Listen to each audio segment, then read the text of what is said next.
Well, get into the mini here. Have you ever experienced disappointment when someone you're close to and that you really care about, that they have a problem or they need some kind of could have used advice, put it that way, whether they felt they needed it or not, and you're the last one to hear about it until maybe it's too late to do anything?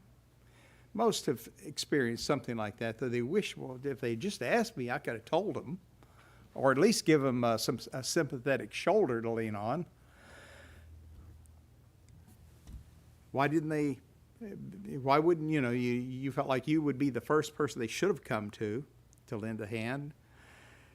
Do you think Jesus would ever ask the same thing about us? Why didn't they ask? That's what I told them to do. Bring our needs to God, let Him know. Sometimes God may be giving us the answers, but we weren't listening. Every thought we have isn't a bolt of lightning. In fact, the flow of energy that makes possible all of our thinking and everything is very, very faint and weak. It's not a powerful current in your brain. I meant to bring a little VOM meter up here that we use to test all kinds of electrical stuff and lighting, audio, video equipment. Those meters are useless. They don't detect our brain waves.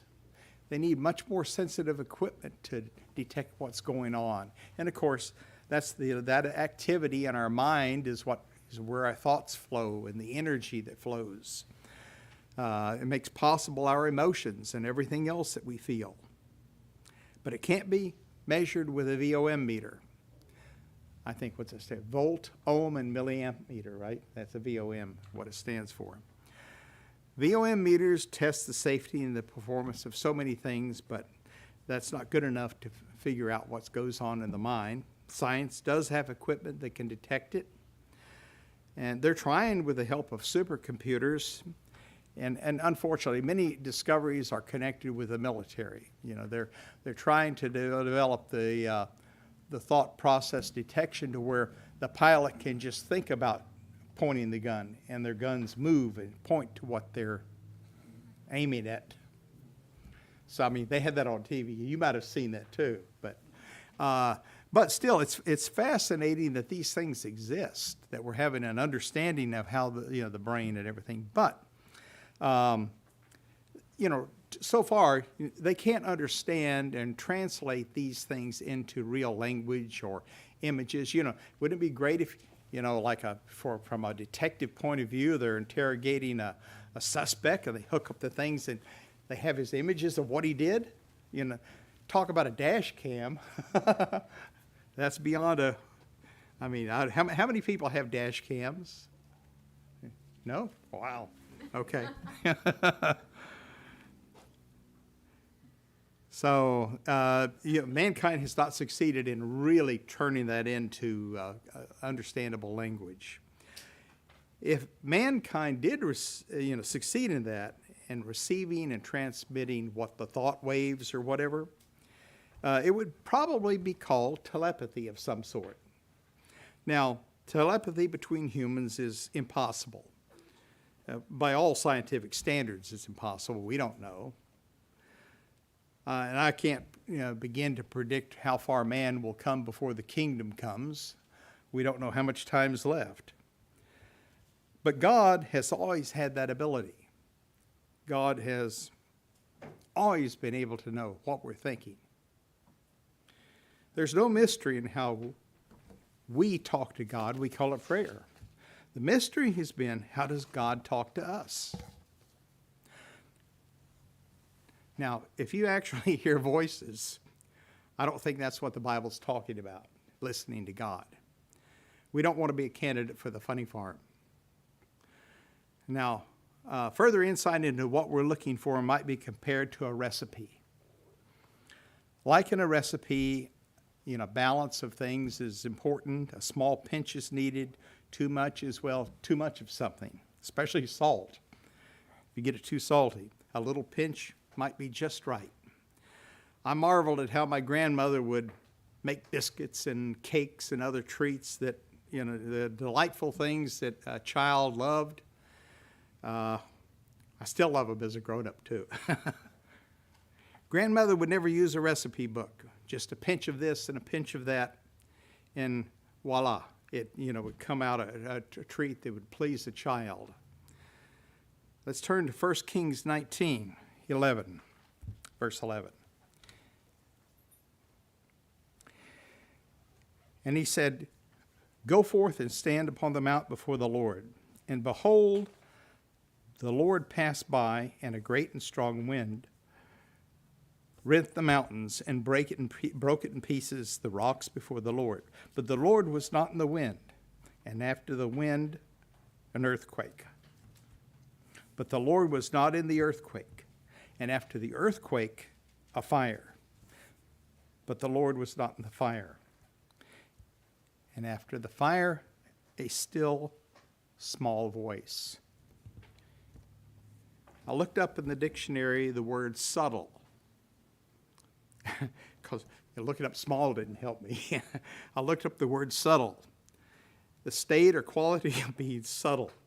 Don't you just love cheap dictionaries that use the word to define itself? That's no help. It's like looking up the word time. But it goes on a little further in the dictionary, fortunately.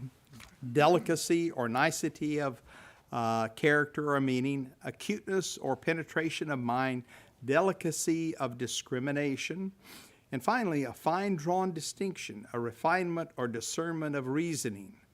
That's a little more helpful, it's not a bolt of lightning, being able to discern fine things, small things like this still small voice.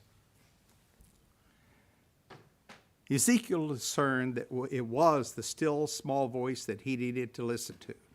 And this is connecting to, of course, how does God speak to us? We're cautioned in 1 John 4, verse 1. That's what it says. Okay, but beloved, believe not every spirit, but try the spirits whether they are of God, because many false prophets are gone out into the world. So we're told to try the spirits whether they be of God. You don't listen to every bit of advice you get. You don't listen to every news thing you hear. Test things. Now, understanding that still small voice depends on something very important. How do we know it's the right little voice to listen to? When I was a kid growing up, what did they talk about? You had a little angel on one shoulder whispering in your ear and a little imp on the other shoulder whispering in your ear. All right, so how do we know what's right? Well, of course, it depends on something. Understanding that still small voice depends on something very important. That's the Holy Spirit, the Comforter, the Helper that Jesus promised. The Holy Spirit empowers us to understand. Jesus said so. In John 16, verse 13, "Howbeit, when he, the Spirit of truth, is come, he will guide you into all truth. For he shall not speak of himself, but whatsoever he shall hear, that shall he speak, and he will show you things to come." Of course, the gender he, that was a Greek translation thing. The Holy Spirit is God's power. It's not a gender-specific terminology. In fact, I've heard a sermon one time about even the 10 Commandments, when the finger of God carved them, that word is the same word for the Holy Spirit. Over in the Hebrew, it's equivalent to it. Fascinating. It's the power of God. And it will show us things to come. So, listening to that still small voice, it's critical to utilize or have the Holy Spirit to help you know what to listen to. But sometimes, we have to be quiet and listen to it. It's not a bolt of lightning. And to use a popular slogan, but a little modified, I'll close with this. May the still small voice be with you. And now